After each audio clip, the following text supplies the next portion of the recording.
name's John Solberg. I'm with FX. Thank you all for being here today as we introduce our new show, Mayans MC from Kurt Sutter. Next month marks the 10th anniversary of our hit series, Sons of Anarchy, where Kurt introduced the world to another club called Mayans. And today, we are going to introduce you all to Mayans. So, Mayans MC premieres on FX on September 4th. We have 10 episodes. You're also going to get a cool giveaway today. You'll get Mayans patches. So when it's over, they'll tell you what you need to do. We also have a great panel. We have the entire cast and producers, and Lynette Rice of Entertainment Weekly will do an outstanding job of moderating the panel. She knows this world very well. She did 3 cover stories on Sons of Anarchy, and she's also seen the pilot, so you're going to get a good conversation. And so now we have a very special thing we'd like to show you. It is the first 13 minutes of the pilot episode. So ladies and gentlemen, we proudly present Mayans MC. With a whole new set of badasses, and look at how big this table is. It's like Congress, if Congress were cool. All right, so let me start off. First up, Vincent Vargas. Joseph Lucero. Frankie Loyal. Antonio Armillo. Raul Max Trujillo. Richard Cabral, Carla Barada, Michael Irby, I mean, you kind of recognize this dude, Emilio Rivera, Danny Pino, Sarah Bolger, total unknown here, Edward James Olmos.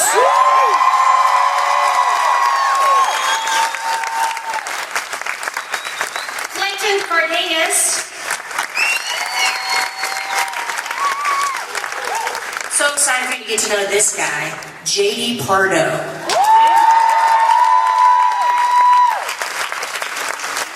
The executive producer and director, Norberto Barba. Co-creator and co-executive producer, Elgin James. And the man, the myth, the true legend, co-creator, executive producer, Kurt Sutter.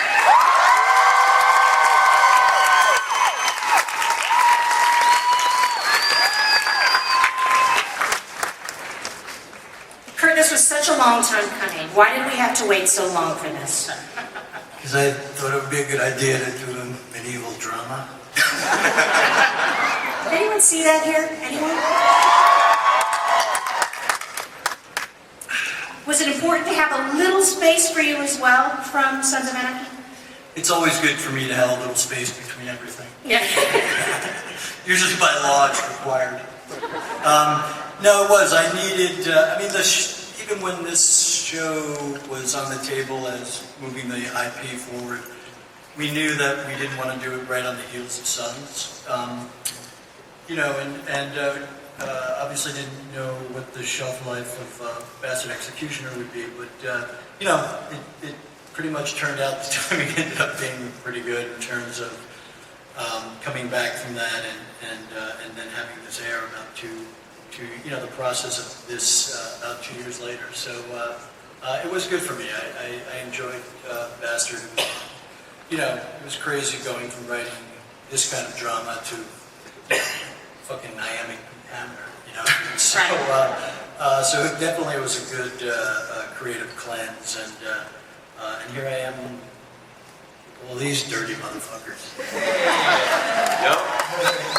All right, because Kurt is so bloody popular, did you instinctively know that you had to center the show around a dynamic young man who just happened to look good in a dirty tank top? Stop telling us your dreams, man. Just wearing it. No, it's like you don't. Look, what we do is,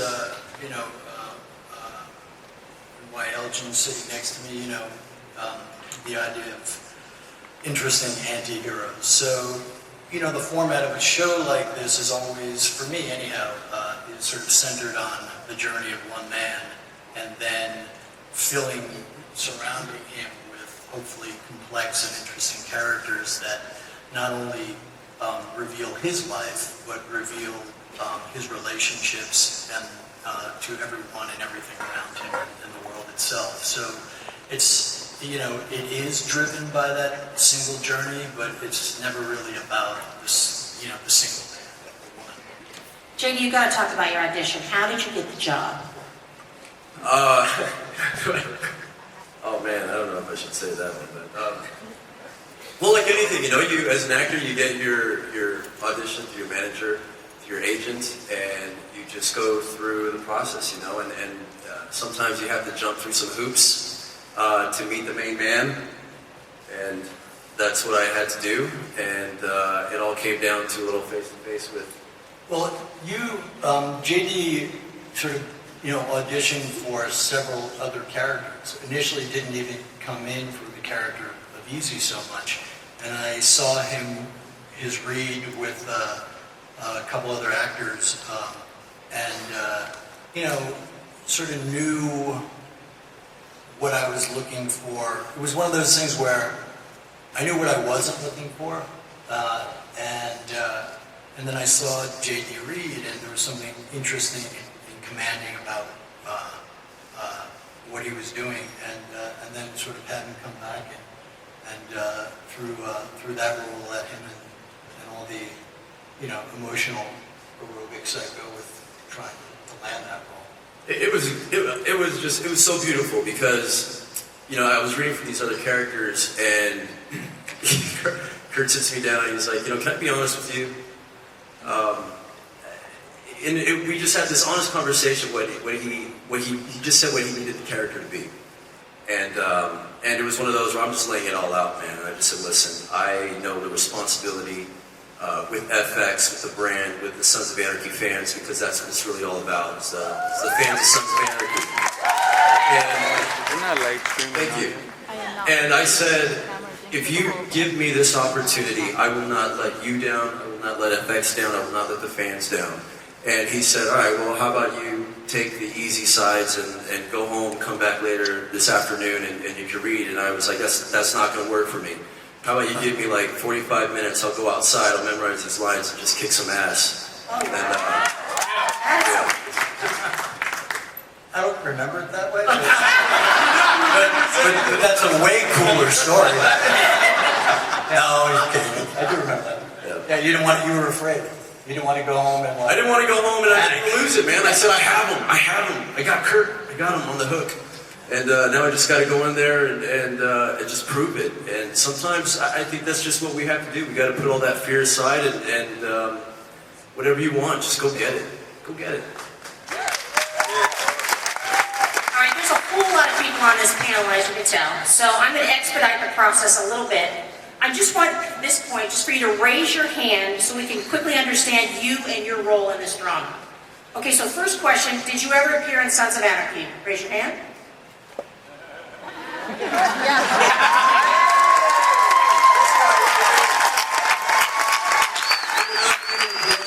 For his work with the Mayans.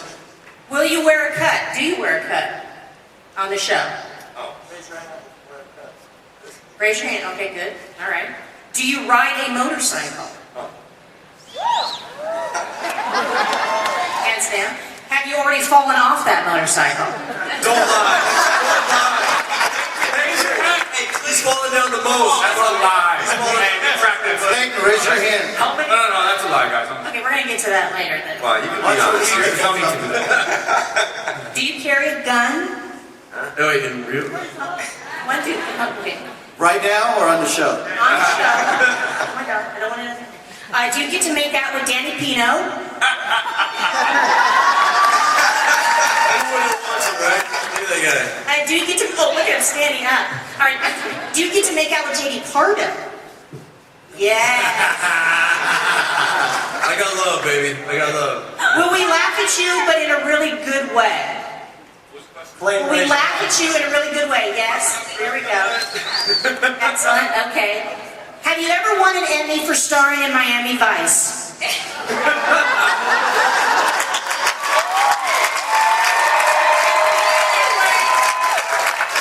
Stay there, let's raise your hand, buddy. All right, now, how do I put this delicately? Have you ever had a run-in with the law? There we go. Oh. All right, so this tees up an incredible quote that you gave at Austin, something that you're very proud of with your cast. Do you remember that quote? Probably. And you forgot it? I remember. You- Half this cast Yes. is in more Yeah. jail time than screen time. Yes, that that the cast has more jail time than screen time. Why was that important to you? What did these gentlemen bring to the screen? You know, it's not like I began my casting process in county. But, you know, a lot of these actors come from the life, you know, and that's, you know, authentic characters are important to me. I also, you know, quite selfishly, the energy of those men and women who know that they probably shouldn't be there. They should probably be someplace else, much darker, and that they've been given the opportunity for a second chance and to reinvent themselves. You know, that you can't bottle that gratitude. You know, you can't ask for anything more powerful than that. And it goes, you know, it's magic on set, and it goes a long way. It creates that sense of everyone's there to do the work, and we have an opportunity to do something pretty special. So, and I got to be honest with you, not to single them out or embarrass them, but that really began for me on Son, Amelia, and I'll tell you this quick story because it sort of sums it up, and it's the difference between how it separates those kind of men. When we did the original pilot of Sons, it was much different, and Amelia was cast as a member of Sons for a character named Hawk, and we ended up changing that dynamic, and that character was no longer in the show, so we went from being a series regular. But I said, look, I'm creating this other club that will initially be an antagonist and then potentially, you know, have a long-standing relationship with the club. It's a much smaller role, but I'm wondering if you'd want to do that. And instead of saying, oh, fuck, man, I'm not, like, he immediately, without hesitation, went right to, oh, thank you, man. Thank you so much for remembering me and putting me in the show. There was not a moment where he complained or bitched about the fact that he didn't get the bigger role. And I always remember that.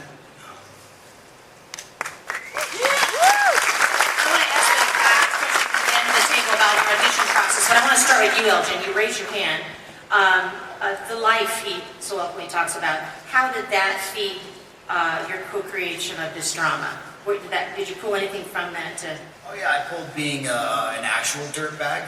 I get to cast other dirtbags. No, it's just that, man. I think what's incredible is that for as long as there's been television, people have had black and brown characters, right? And they usually have us as these kind of as criminals, or as these one-dimensional sketches. And because of Kurt and what he's done for the first time, a lot of us have been in prison, a lot of us spent a majority of our life in gangs. We finally get to tell our own story. You know what I mean? For the first time, we get to tell our story inside. That's because of him and his faith that he has us. Vincent, what was your audition like? Oh. So I was, fortunate enough to get in contact with Wendy and send her my pictures. I think at the time it was right before the first pilot was being shot. I think it was actually 6 days before, and I think being a big Latino with a lot of tattoos helped me out. No, that was it. I came in and I read. This is actually my first role of any kind, actually. So. Kurt saw something in me and gave me an opportunity to work with these gentlemen to the left and right. Joseph, how about you? was blessed just to meet Wendy O'Brien. And then was able to get this audition. And you had heard about it like 2 years before, and it was in the mix, and you just wanted it. It was like the positive affirmation. I gotta get in there. And then I got the opportunity to get in front of Wendy, and from what I understand, I did very well, but I fit the description. The normal description that I fit most of my life when it's police. It was a beautiful thing because I fit the description for a TV show, but then I was able to show that energy that I pulled from that lifestyle, and they said they loved it, it was authentic, and here I am now. Here I am now. You should point out, by the way, what are their characters? Are they in Mayans? Are they in the, where are they? Bias. Well, they're bad dudes. Okay, fine. All right, fine. They're all bad. Okay, they're all Mayans. Okay, fine. Dang, it's not mine. Okay, Frankie, how about you? What was your experience? I tried to audition for Sons for a co-star, didn't get it, and I was super bummed out. And there was word that there might be a spin-off pertaining to the Mayans, and this was just talk. And I was like, I really want to do this. I want to work for Kurt Sutter. I want to be part of his vision. And I had an agent who just kept dropping the ball, and I fired him. And I literally rode over on the motorcycle to Wendy O'Brien's office, which was kind of a no-no, and I had a thing of flowers and a bottle of wine, and I said, hi. I heard you might be casting, you're looking for some real bad hombres who can write or act for this potential show. And she said, well, that could be true. Leave your name and your number. I got called in to audition because I just wanted an opportunity to audition is what I wanted. And that was intense. And when I got the phone call that I actually booked the gig, I kind of punched myself the whole day because I really didn't believe that it happened. But super grateful, like a lot of guys, to be here. It's just been a great experience. So, yeah. Antonio, you next. Like JD, I came in and read for a lot of characters. They gave me a lot of pages. There were all these names, and I didn't know which one to pick, but I had to pick all of them.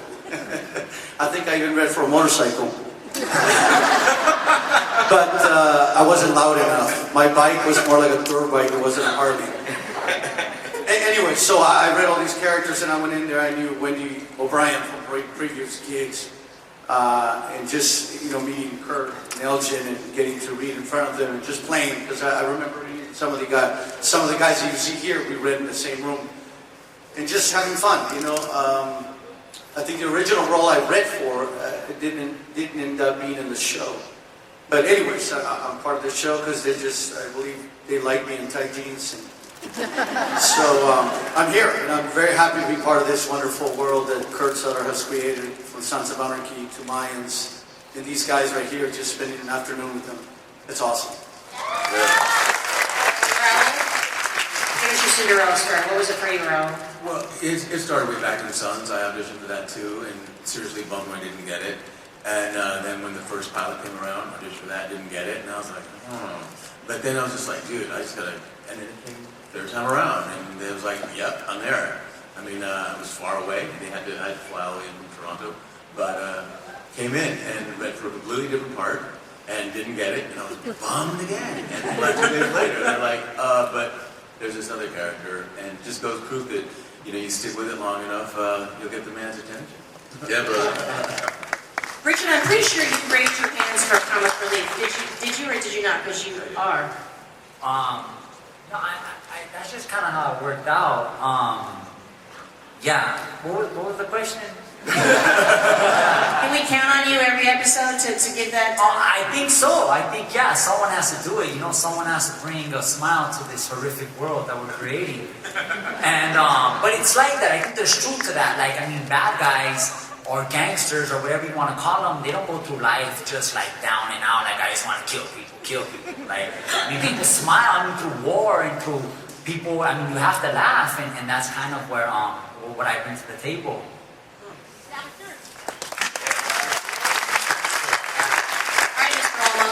Amy, when are you from Miami Vice? Will we see you raising hell in this drama? Did we jump? John, how did we get to meet?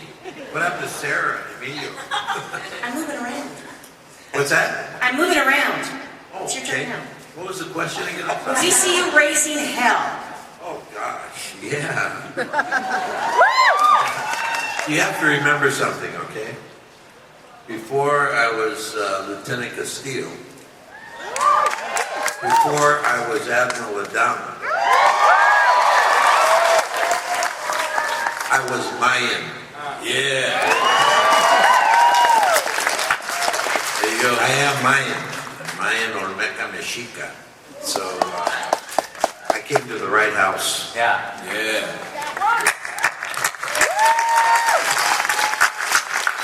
Sarah, I think I saw you raise your hand about kissing Pino. Can you give a little more detail about that? Not the kiss, but where it plays into who your person is.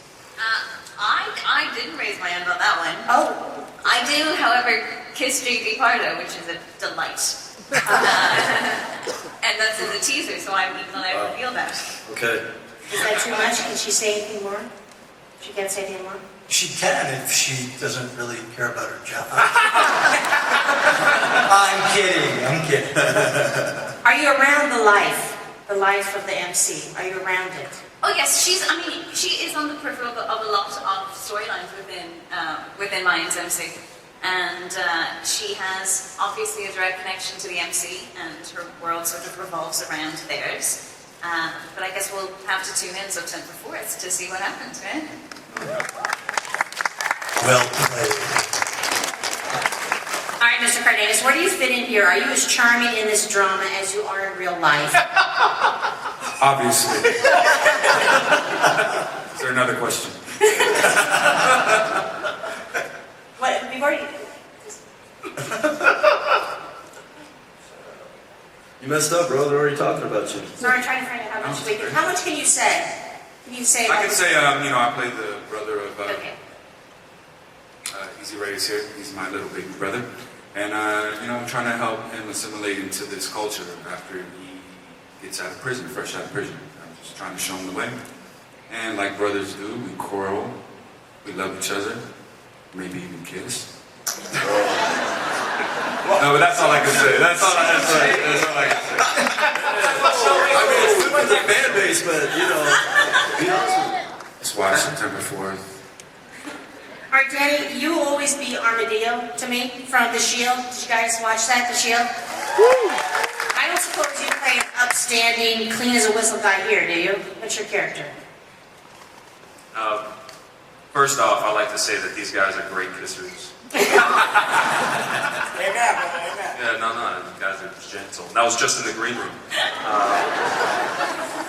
I play Miguel Galindo, and Miguel is squeaky clean. Squeaky. That's all it's going to give us, isn't it? All right. And I'm waiting for more. But then I'm reminded that there's just stuff you can't say. I can't You wait wanna keep your job. to see this show. I really can't. I was hoping I was being subtle with the smirk. He's squeaky clean. Carla, what's your story? As Adelita, what is your story? On the show. Correct. Okay. Let's get a person's story. I don't know if I can say that much, but I'm so scared to say that much. I play Adelita. She's a rebel. She's a strong and driven and powerful woman who wants to take care of her people.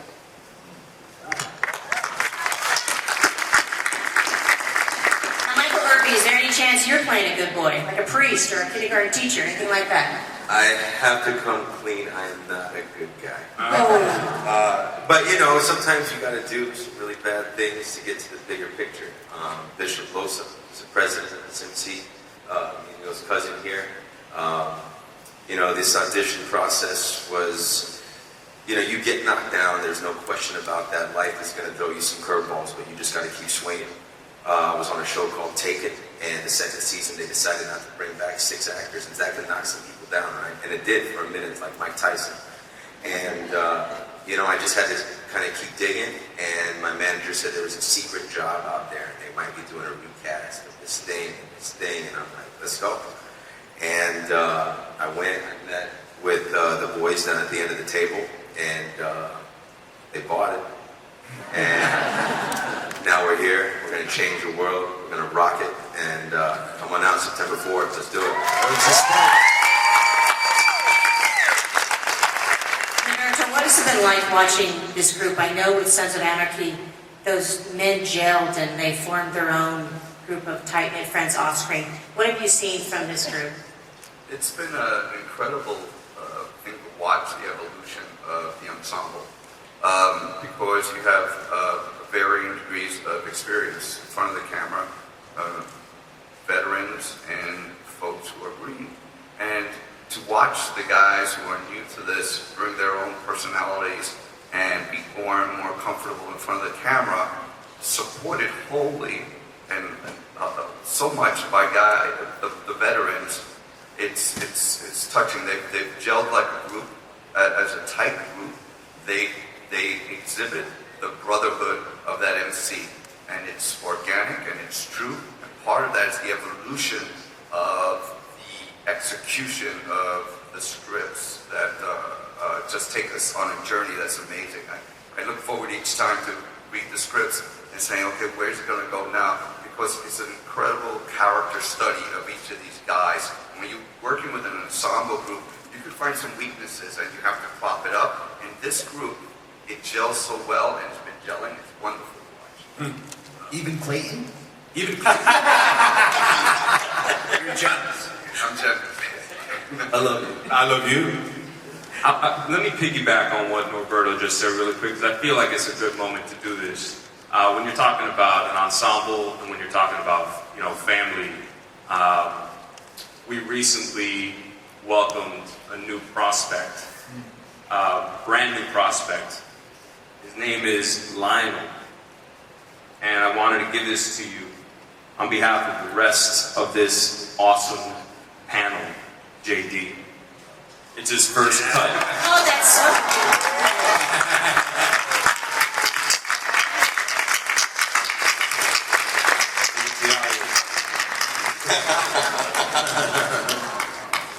It fits me.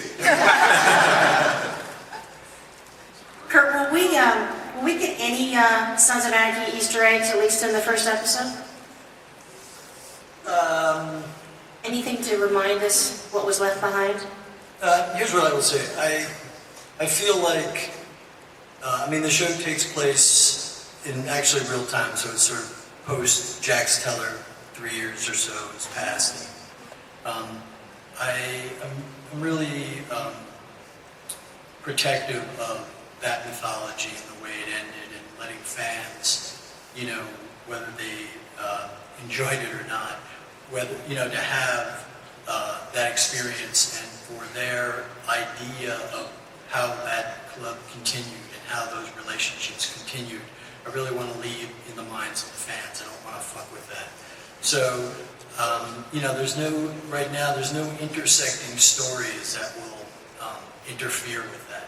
But Sons was a big world, and it was, there was a lot of peripheral energy in players and members and other charters. So, there'll be those intersections, which is, the nature of the world, because there's a relationship there between Mayans and the Sun. So we'll see those points of intersection happen, throughout, this season and the series as well. And I think, I try to, it's that balance, right? Like I want to acknowledge that world and find opportunities to circle that again, and yet I don't want to abuse it, And so it's there was a few story pitches this season where I got a little greedy and I started dipping into that well, and I had to really stop myself and trust my initial instinct, which was to sort of keep it for now sacred. Season 4, everything's up for grabs. So I think that was a long-winded yes. I gotta ask motorcycle thing, so we gotta get back to that. You see in the clip that we saw, there were some bleeps. Is FX giving you a little more leeway with the language? I mean, because let's be realistic. It's authentic for somebody to drop an F-bomb here. It's authentic to say that. Yeah, it's, it's changed. The policy is, or the understanding, or the way television is distributed now. I'm not quite sure where the shift has happened. But yes, there is a lot more freedom in terms of language, and we will be able to, say fuck on FX, and the bleeps here are because of fucking Comic-Con. I mean, beautiful, lovely Comic-Con, respectful of their rules. So, on air, it'll be what it'll be, and I try not to abuse it. I always do. I didn't ride for this, and as some of us didn't, and we had to go to Harley school, and it's like a weekend thing, Saturday, Sunday. You go and you take the test, and you have to do it's to get your permit, right, before you go to the DMV. And so, like, half of the day, it's like you're doing the classroom, and then the second half of the day, you're doing the parking lot, and then on Sunday, you have to take a test. So, so we're all there. We're on Sunday. We finished that classroom part. We're about to take a test, and the teacher, the instructor, is there. And be in mind that it's not just us. There's like 15 people there in this room that have nothing to do with the show or Mayans.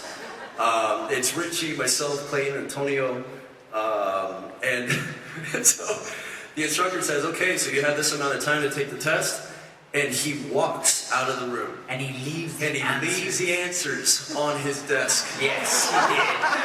And I look over, and I'm like, I think I'm the only one that sees it, but then I look over and I see Richie just staring at it like it's praying. Like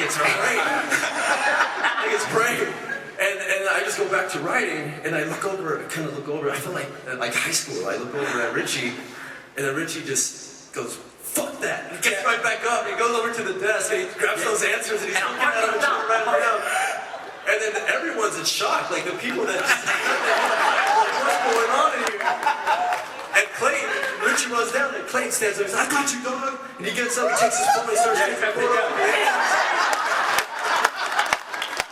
Anyway, we all pass. So, we got our license, and we're riding, we're learning, and we're just, it's amazing. It's amazing. Which is why they keep dropping their motorcycles.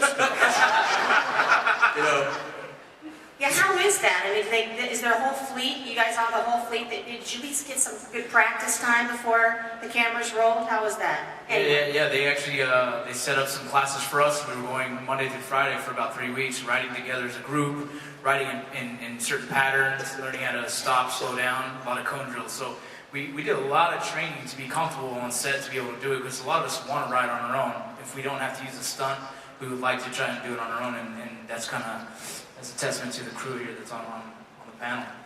Right, and like I told you, Lynette, I think that we are in good company, because I heard that Charlie Hunnam dropped the bike on the first day too. Why are you throwing Charlie under the bus? No, we're in good company. If he did it, I mean, look at him. It's amazing. He's amazing. We're going to be amazing. Right on, I'm Kurt, when will the women get to ride? When will the women get to ride?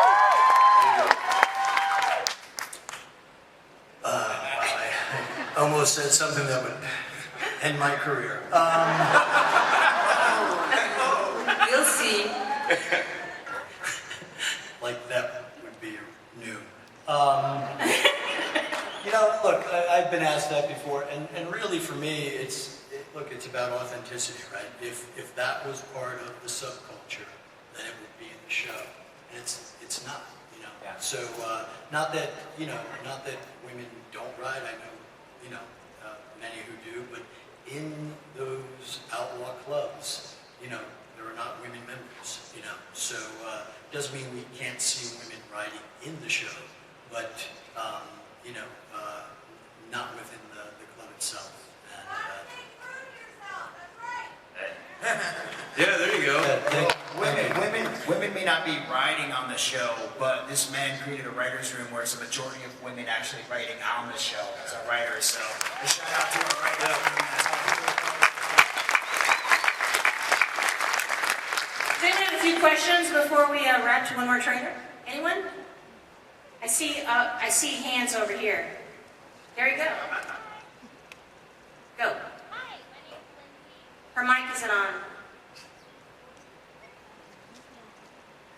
There you go. There we go. Hi, my name's Lindsay, and I just wanted to say I'm such a huge fan of Sons, and I'm really looking forward to seeing the new show in the fall. But a question for Kurt is, what inspiration do you pull from when creating these amazing characters?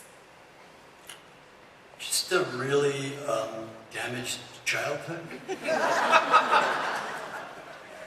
My mother. Plus, there's nuns in the front row. I'm upside down right now. No, it's look, we pull from what we know, and I don't have the circumstantial experience of my characters, but I have the emotional experience of my characters, and to me, that's what drives us as human beings, and any action we take are a response to those emotions. So, I think that's what we all do. I'll be working out my Catholic shit till I'm dead. So. Well, we all. Okay, who's next? Hi, Mr. Almost. I'm you. Okay, so my name is Maricela, also known as the Happy Girl, once upon a time. My question goes out to Mr. Sutter, and I was wondering if you could clarify something. Marcus Alvarez killed his VP. Was that really his son? Because in our culture, that would not be true.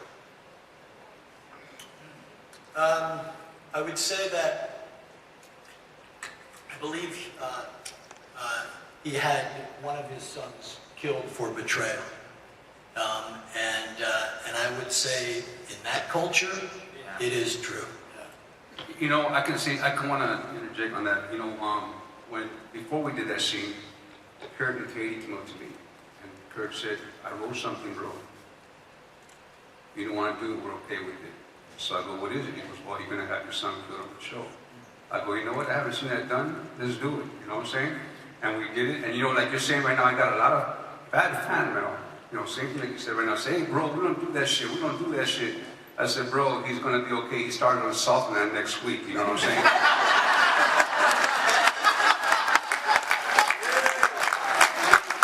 6 years later, Kevin Alejandro, who played my son, Eastside, was arresting me on Salt Man. You know what I mean? So we're good. All right, next question. Hello. First off, I want to take my hat off to Mr. Olmos. Growing up in East LA, I've been watching American Me religiously every month, just right there. Secondly, this is for Kurt. I want to know, especially, I know one of the cast members has said about our culture, and we're not always killing everybody. We're not like that. We're a happy culture. We're a family culture. And for me, in East LA especially, from any, in Chicanos, being a gangster, homeboy, cholo, we have that strong veterana presence like Gemma. Are we gonna have that here? Like a character like Gemma, or just that presence? I would say that presence, because with us, especially my mom, hey, she would always tell me, she was a veterana, she'd be like, "Man, you better not do that dumb shit," or, "Hey, do it this way, you're stupid, do it this," I'll tell you an interesting story. In the first pilot we did, I had a female. I had a maternal, Easy's mom, that character, and a matriarch. And in the process of doing that, I realized that I was trying so hard to not make her Gemma that I undermined the writing of that character. She ended up being two-dimensional. And through the process, I realized, oh, this is not a story about two brothers, a mother and a father. It's a story about two brothers and a father. So that's our main familial structure within that family.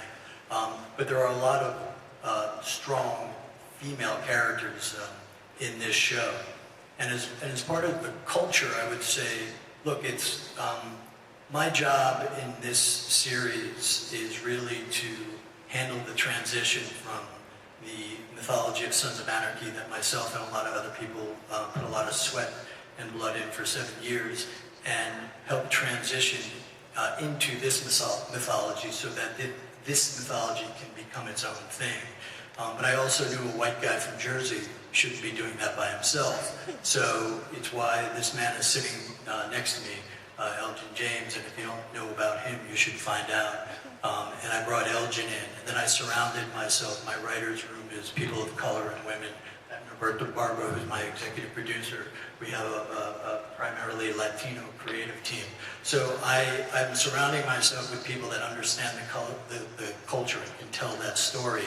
The MC culture itself, what I love about it is that it's very different than the white clubs that I know fairly well.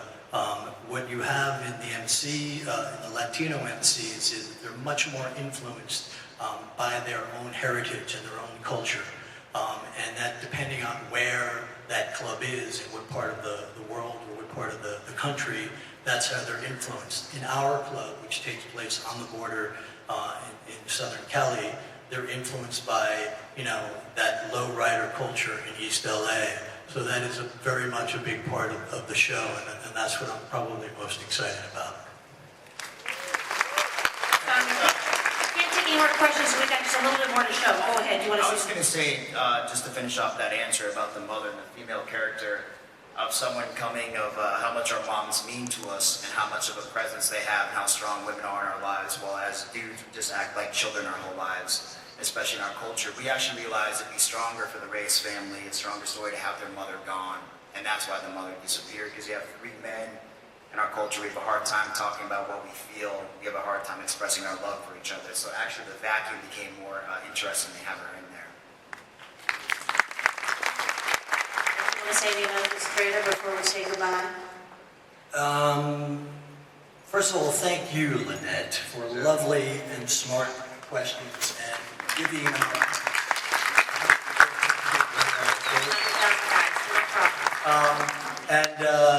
this trailer is a trailer. Thank you so much. September